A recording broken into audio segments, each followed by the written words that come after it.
Bonjour à toutes et à tous et bienvenue dans l'Expresso des micros. C'est le troisième jour déjà de notre événement exceptionnel, le board Abby, un format du board un peu original, donc que vous pouvez voir en visioconférence, en live sur LinkedIn ou réécouter en podcast.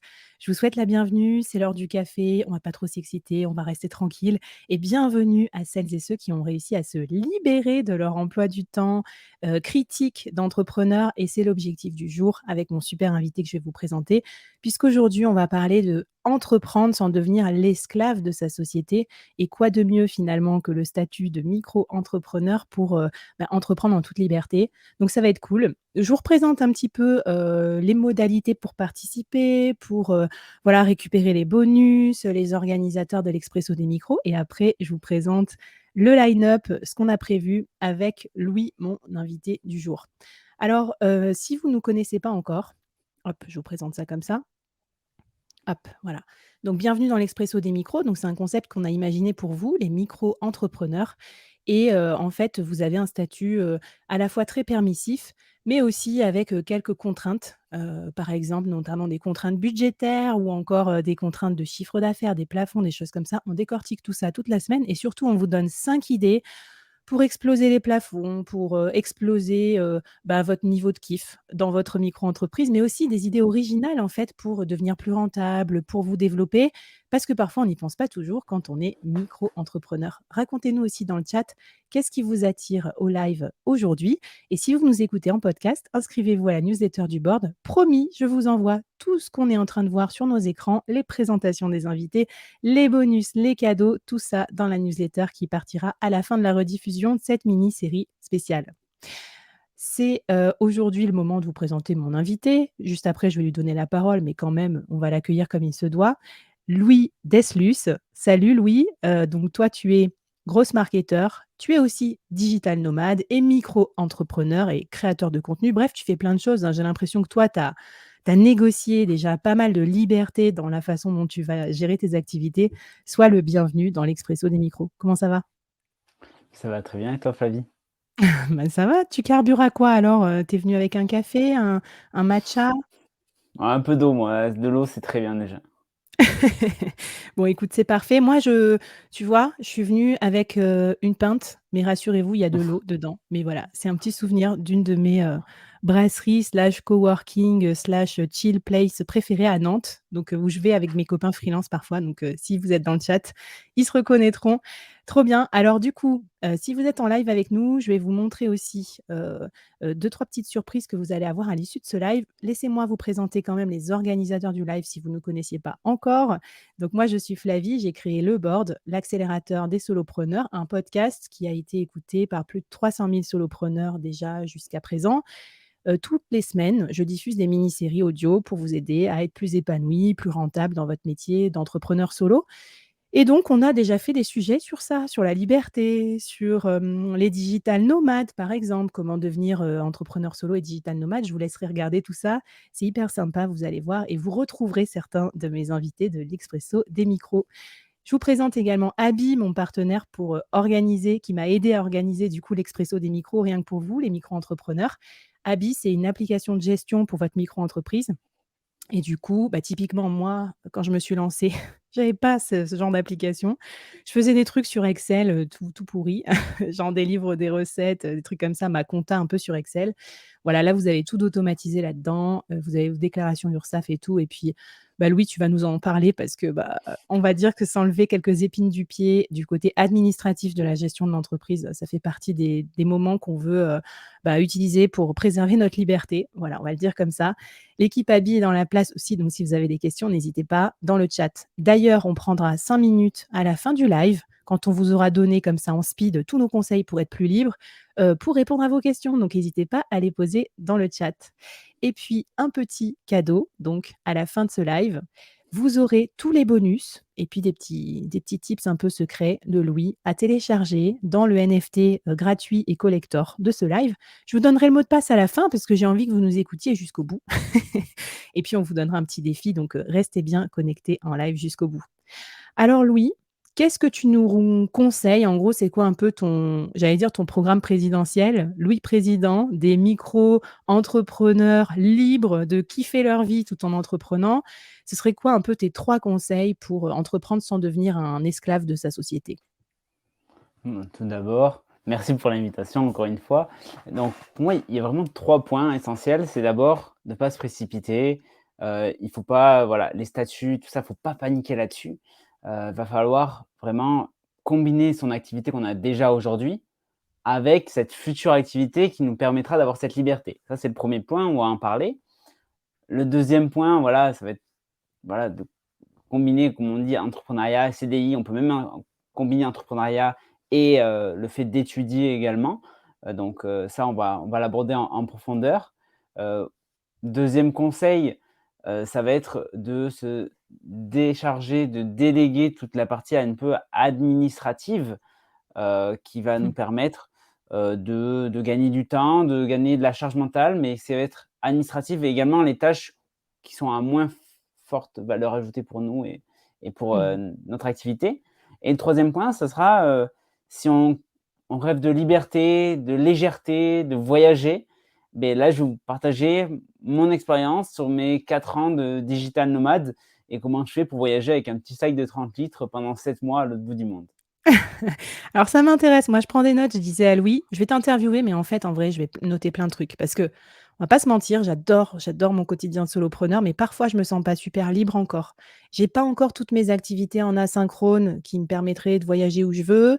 J'ai pas encore assez de temps pour aller surfer, même si j'essaye un peu de temps en temps. Et puis, je suis pas encore assez minimaliste, notamment sur ma gestion, mon admin et tout. Donc, j'ai trop envie qu'on attaque là-dessus.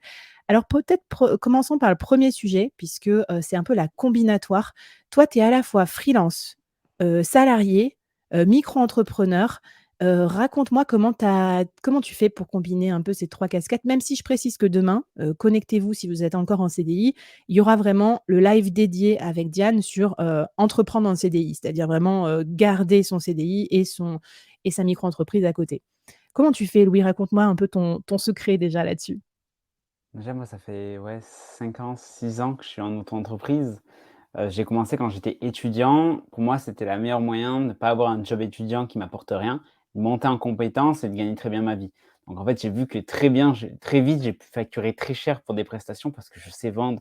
C'est quelque chose d'assez inné chez moi.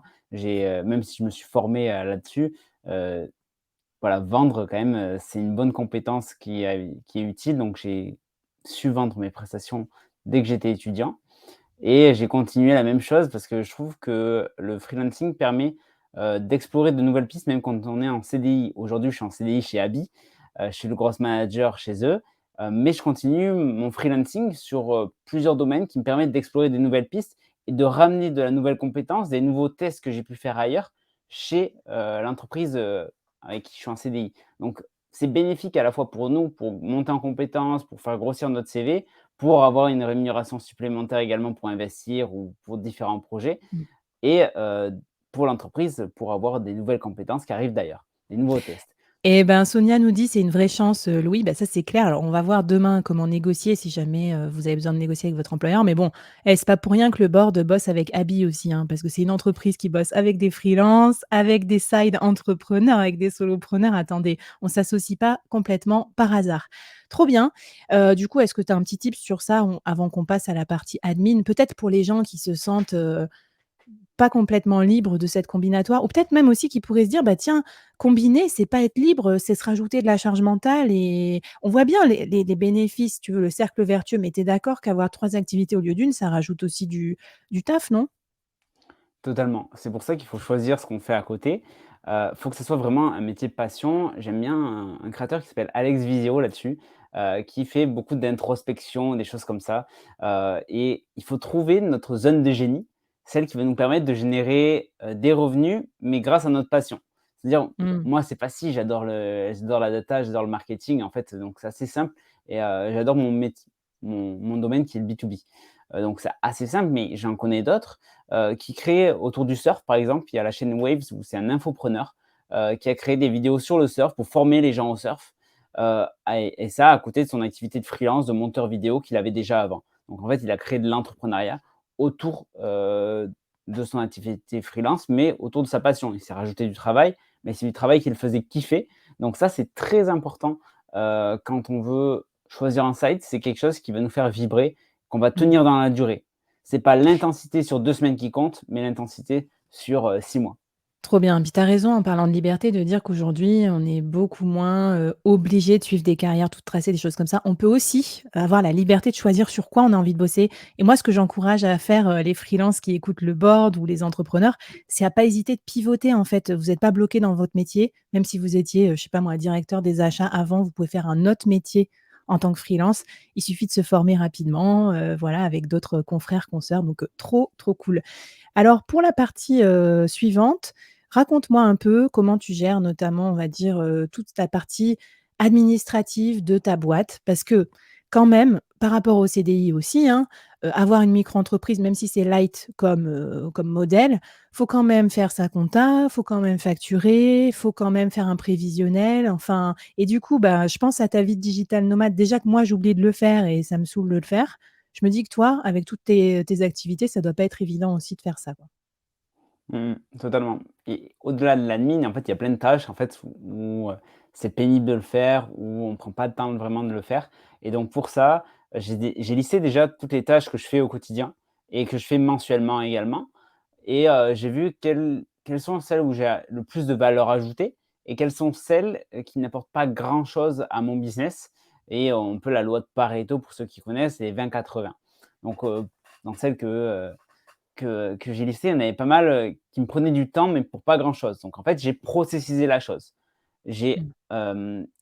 découpé ces tâches par petites étapes et ce qui me permet d'optimiser chaque petite étape, chaque tâche et de les mettre dans un process. Comme ça, si je découvre des améliorations, quand j'ai un process à l'écrit, moi je fais tout sur Notion qui est mon outil qui permet de faire mon deuxième cerveau. Ça me permet d'optimiser tout ça. Ça permet également de partager mes process à des confrères, à des consoeurs, qui me Mmh. disent, comme ça on se donne des avis, on se donne des conseils de productivité sur la création de contenu, sur le lancement de campagnes de prospection, qui voilà, ça c'est mon cœur de métier. Ensuite, Mmh. j'essaye de trouver des outils qui permettent d'automatiser ça. Donc, c'est des outils, donc là, j'ai parlé de Notion, j'ai des outils comme Make qui permet d'automatiser certaines tâches et également des outils comme Abi qui concernent l'admin. Donc, ça, c'est royal, ça me fait mes déclarations automatiques à la fin du mois par rapport à mes cotisations. Ça calcule à peu près tout. Hem, Trop bien. Moi, je suis pas, ça dépend des fois, mais je suis pas à la TVA, mais j'ai des collègues qui sont à la TVA. Donc, c'est hyper pratique, pour calculer tout ça. Mmh. Ça me fait mes relances automatiques, je cours pas avec l'argent. En plus, si on a des mauvais clients, il peut y avoir, moi je les choisis quand même.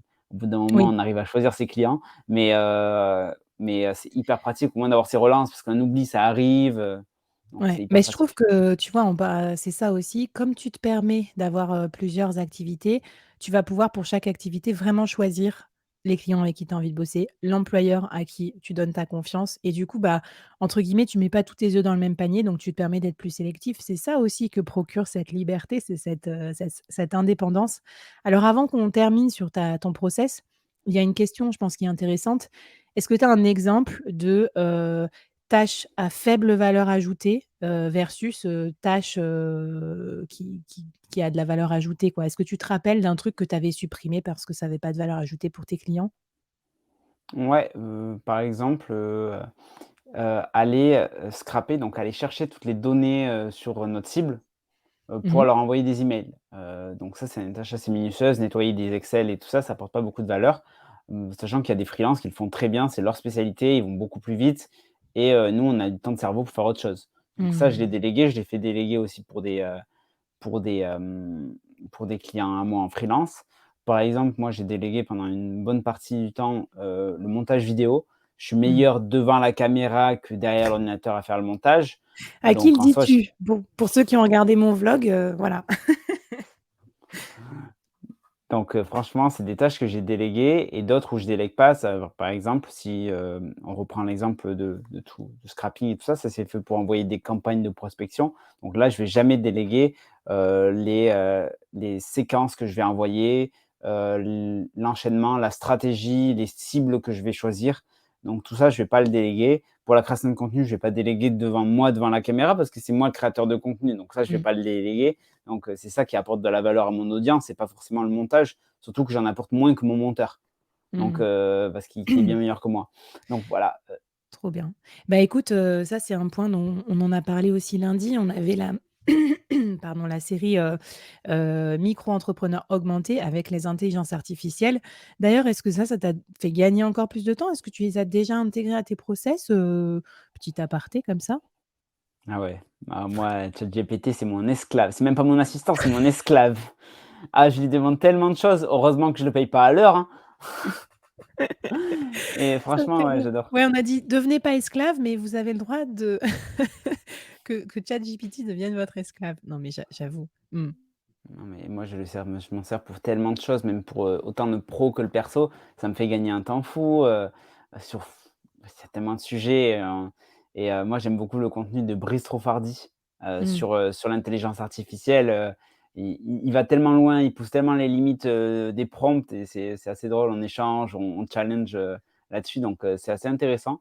Et OK. et même sur le côté délégué, on délègue à des outils, mais ces outils même, il faut quand même faire le management et tout ça de ces outils. Je parlais d'Abi pour la compta, mais maintenant il y a même, on peut déléguer à des gens qui sont spécialisés dans d'en faire assistant ou assistante Mmh. de solopreneurs, et nous chez Abi, en fait, on travaille avec des assistants et des assistantes pour les solopreneurs qui utilisent Abi. Donc en soi, l'indépendant, il a même pas à gérer son activité, mais pas du tout, du tout, du tout.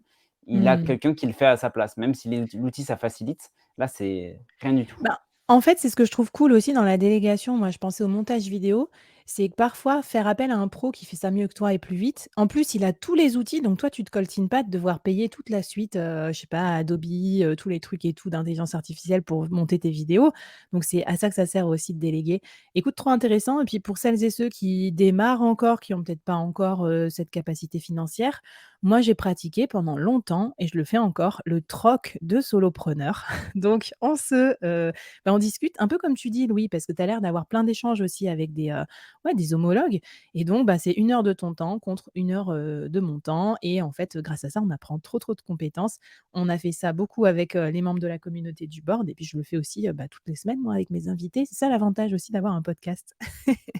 Trop bien. Écoute, peut-être passons à la dernière partie qui est quand même je trouve un peu l'apothéose de l'entrepreneur libre parce qu'on va voir que voilà, tu as cassé toutes tes barrières, tu as réussi à, bah, du coup, bien organiser tes activités, tu as réussi à minimiser toutes les tâches à faible valeur ajoutée, à voilà, écrémer et cetera.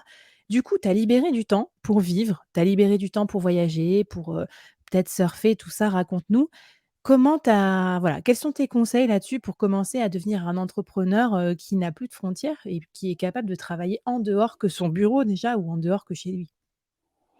Déjà, la première chose, si on est encore en CDI, mais ça, je pense qu'on en parlera demain, tu en parleras demain, c'est déjà d'essayer de négocier sur des courtes périodes avec son employeur. Ensuite, pour le côté freelance, le mieux, c'est quand on se lance, c'est d'avoir au moins le plan, les routines, même si on n'a pas encore le CA, c'est d'avoir les routines, les choses comme ça, pour pouvoir se lancer. Parce qu'une fois qu'on est à distance, il y a d'autres choses à gérer. Trouver Mmh. un logement, sur des nouveaux repères, trouver un endroit où travailler. Donc il faut d'abord connaître son travail, se former un peu avant de partir, d'avoir vraiment ces process qui roulent, déjà avant de partir. Pour, être serein et se concentrer un peu sur le travail, sur l'exécution une fois qu'on est sur place, parce que c'est un nouvel environnement, il va falloir s'adapter, et c'est pour ça que, quand on part loin, le mieux c'est de partir longtemps. Ce qui va ça va permettre de vous dégager de la charge mentale de, «Mince, comment je vais de telle ville à telle ville? Comment je retrouve un logement?» ou des choses comme ça, et vraiment ça, c'est très important. On croit qu'on va pouvoir voyager comme quand on est en vacances, quand on est digital nomade, c'est faux. C'est ça que tu appelles le slow travel? Voilà, c'est ça. Voilà, voyager doucement. Voyager doucement, c'est souvent plutôt sur les voyageurs, mais je trouve que c'est très adapté au digital nomadisme. C'est-à-dire qu'on va arriver, on va se poser un mois à un endroit, et OK. ça c'est vraiment bénéfique, d'1 pour, votre productivité, de 2 c'est beaucoup moins cher de louer des logements au mois également, Mmh. de créer des habitudes, d'enlever cette charge mentale et ce stress qui est lié au voyage, d'organiser à chaque fois comment on va de tel endroit à tel endroit. OK, trop bien. Alors donc on a vu des process qui roulent comme ça, on part avec déjà, bah, je pense une activité sereine et prédictive aussi, peut-être déjà des clients, tout ça, je pense que c'est plus facile. On voyage, longtemps sur une même destination pour se faire un peu la main. On voyage léger, alors ça tout de suite, moi ça me fait peur. Moi je suis assez minimaliste sur, plein de trucs, les fringues et tout, mais alors je sais pas, je pense tout de suite à mon micro de podcast, tout ce qu'il faut pour créer du contenu, les visioconférences, les batteries, les machins, enfin c'est, comment tu fais ton sac? Il y a quoi dans ton sac un peu de nomade, digital, optimisé? Tu as parlé de 30 litres, alors 30 litres ça a pas l'air, je me rappelle plus les trucs de Decathlon, mais c'est pas énorme, non? 30 litres, c'est 2 Eastpak. C'est pas grand-chose. J'ai voyagé là pendant 7 mois cet hiver. J'ai fait la Thaïlande, notamment avec des endroits comme, Koh Phangan, hein, moi j'aborde les 2 sujets en même temps. J'ai fait pas mal de pays. Je suis allé surfer en Australie. On parlait de process aussi et tu parlais de décalage horaire, aujourd'hui tu peux pas parce que tu as la synchrone. Pour moi, aujourd'hui, je peux jusqu'à 6-7 heures parce qu'en fait, j'ai au moins la moitié de la journée en France, pour les réunions, des choses comme ça et de l'autre moitié, je peux être en asynchrone. Mais par contre, l'Australie, c'est très dur, hein. J'ai fait 9 heures de différence, là, c'est très fatigant. Hem Si je reviens à ce point de voyager léger, dans mon sac, en soi, j'ai des poches qui se compressent. Bah, là, j'en ai une, par exemple. J'ai des poches qui se compressent, qui se resserrent en 2 et c'est hyper pratique. Ça, c'est ça là avec mes câbles. J'ai un tout petit trépied qui fait perche également, qui me Mmh. permet, soit de tenir mon double écran. Aujourd'hui, en fait, je vais passer très prochainement là, mon voyage, je repars dans une semaine, même pas. Vendredi, je repars en voyage, je suis passé dans la team des doubles écrans. Avant, je voyageais qu'avec mon petit ordinateur et là, aujourd'hui, avec, juste en augmentant, j'ai pris un sac de 35 litres, ce qui me permet de mettre une deuxième paire de chaussures pour aller courir, heu et hem et une chaussure, des chaussures, chaudes pour l'hiver. Donc en fait, c'est pour ça que j'ai 2 Mmh. paires de chaussures parce que là, je vais au froid. D'habitude, je vais au Mmh. chaud. Donc Tu vas 35 où litres. d'ailleurs? Tu nous fais un teasing, tu l'as dit déjà ou pas? Ouais, je vais quelques jours à Budapest et après je vais 2 mois, je vais quelques jours à Barcelone et après je vais 2 mois à Budapest D'accord, OK, trop bien. donc super destination. On parlera des destinations juste après. Mmh. Donc mon écran, c'est juste des écrans hyper fins, donc ça se glisse dans mon sac très facilement. J'ai un trépied qui me permet ou de tenir mon téléphone quand je me filme comme là actuellement, parce que ça sert de caméra également mon téléphone, qui Mmh. synchronise comme c'est iPhone et Mac, ce que j'ai. Mmh.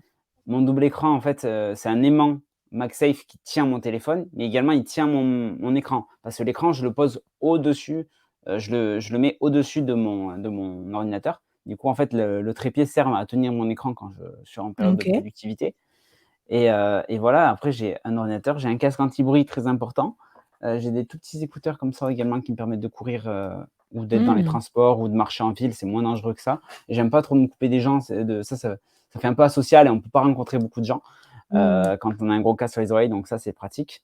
Hem et après voilà, j'ai pas beaucoup d'affaires, la machine à laver, il y en a partout, je prends pas quasiment pas de médicaments, j'ai peut-être 2-3 Doliprane et Mmh. voilà et des huiles essentielles, quelques-unes, mais en fait, il faut pas croire que c'est le tiers-monde, et qu'il y a rien à l'autre bout du monde. Les hôpitaux en Thaïlande, ils sont mieux que ceux d'en France, hein, donc franchement, Non c'est mais trop bien.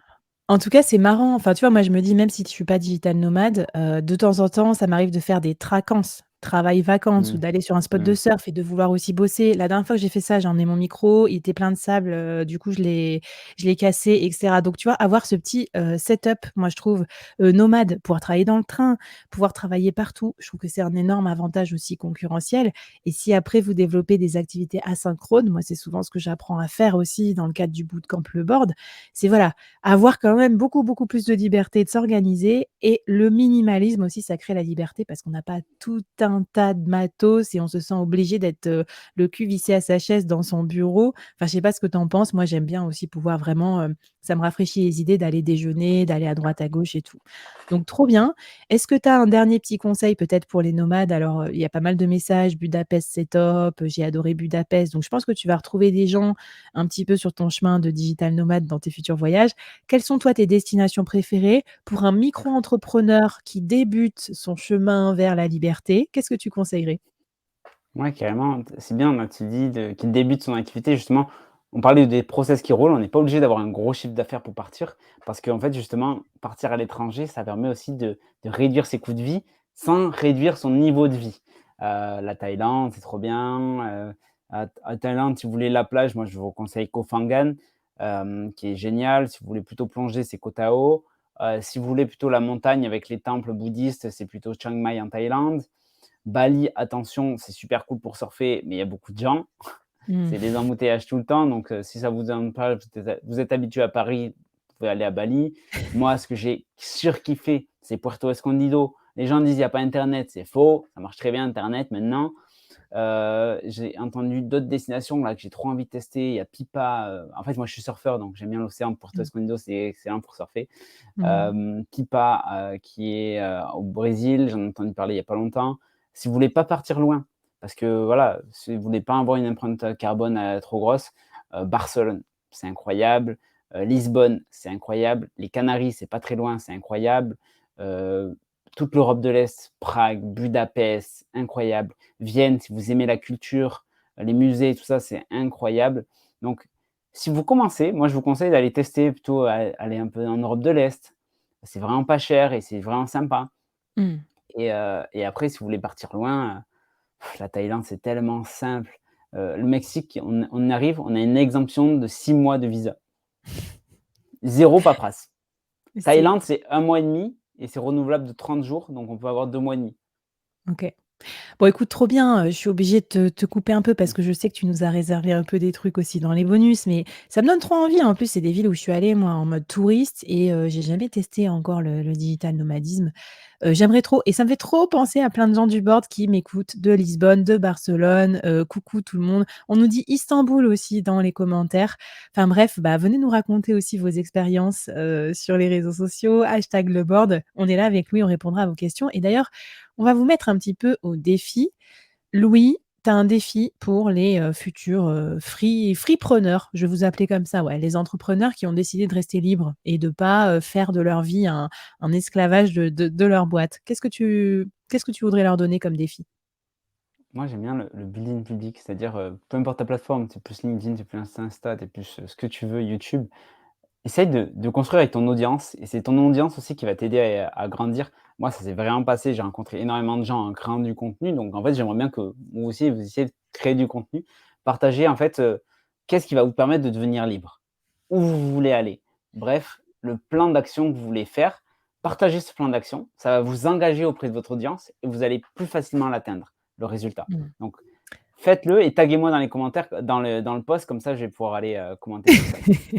Il va vous chauffer et puis, soyez pas intimidés par votre degré de liberté. Je veux dire, moi, j'ai 2 enfants de 4 et 2 ans, donc forcément, je vais pas partir, à Koh Phangan tout de suite, quoi, si tu veux, mais moi, j'ai quand même décidé de me créer plus d'activités asynchrones pour pouvoir aller surfer une semaine par-ci par-là et ça, c'est compatible avec une vie de maman ou alors, je vais aller en vacances sur un spot de surf, il y a mes enfants, mais j'arrive à me ménager un peu plus de temps de boulot et de surf donc on y va, par tous les degrés qu'on souhaite, minimaliste ou maximaliste sur la liberté. C'est cool. Du coup, dans les cadeaux qu'on va vous glisser, je vais vous mettre le code juste après. Qu'est-ce que tu avais en stock, Louis? Est-ce que tu peux nous dire un peu ce que tu as à proposer? Déjà chez Abil, pour gérer son administratif, il y a moins de 30. C'est la plus grosse réduction qu'on a fait de l'année. C'est pour l'offre de rentrée, pour prendre les bonnes décisions. Donc allez sur Abi, avec le code, heu, que tu vas rentrer 30, c'est ça. Ouais, rentrée Que tu 30. Ouais. rentrer Je vais le mettre 30. dans le chat aussi. Super. Également, j'ai créé une formation, en fait, pour ceux qui veulent télétravailler, qui veulent commencer surtout, ça existe pas pour les en CDI, j'ai documenté ça, comment on trouve un CDI à distance et tout ça, mais également un peu freelance, mais c'est surtout axé sur, les gens qui veulent gagner en liberté en télétravail. Donc, j'ai une formation qui s'appelle Go Télétravail. Il y aura le lien dans les bonus également et je vous offre, moins 50 dessus. Donc ça fait 70 € environ la formation. Trop bien. Et bien sûr, il y a tous mes DM qui sont ouverts. Vous avez n'importe quelle question sur une destination, sur des projets que vous avez, tout ça, envoyez-moi un DM, je réponds à tout le monde. Allez, on va te faire, surnager, crouler sous les DM. Alors posez vos questions, c'est le moment, c'est la dernière, les dernières 5 minutes. Je vais vous donner le code aussi pour aller récupérer, le cadeau. C'est par ici, vous pouvez scanner ce code ou cliquer sur le lien en description de l'épisode et le mot de passe pour récupérer le NFT avec les cadeaux de Louis, c'est libre. C'est sympa non comme mot de passe? Libre, voilà.